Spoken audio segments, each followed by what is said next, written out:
Yes, I understand that every life must end. Taluzero inguruan, itsaso zabalean, Bilboko portuak area erauste lan handi batzuk egin nahi ditu. Guztira 50 milioi metro kubiko area atera nahi dute itsasondoetatik, portuko azpiegitura lanetan, erregionetarako, beteketa lanetarako erabiltzeko. Proiektu hau egiterakoan, portuak berak eskatu behar izan du ingurugiro azterketa bat, eta azterketa horretan argi adierazten da lan handi horiek eragin handia izango luketela ingurugiroarengan.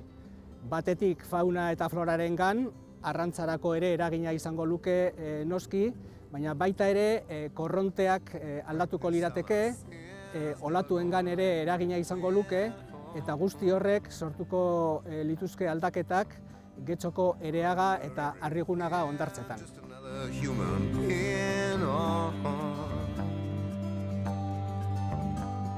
Abra Bizirik plataforman talde desberdinak elkartu gara, batetik Getxoko auzo elkarte eta bestelako elkarte batzuk auzokidok plataforman bildutakoak, eta beste elkarte batzutako jendea surf taldekoak eta bestelako taldetakoak elkartu gara. Gure ustez, momentuan proiektua hor dago, onartuta dago proiektu bezala, ingurugiro azterketa eginda dago, eta momentu honetan tramitatzen ari da, eta ez dakigu oraindik Bilboko portuak ministeritzaren aldetik baimena jaso duen ala ez.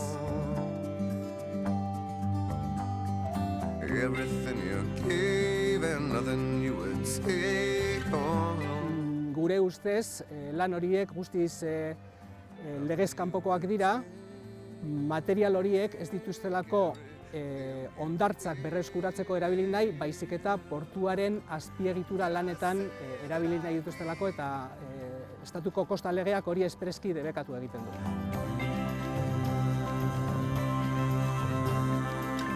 Guretzat orain oso importantea da horren berri ematea, ari gara hitzaldi batzuk antolatzen inguruko herrietan emateko, eta horren ondoren baita ere erakundeengana zuzendu beharko gara erantzukizun eske.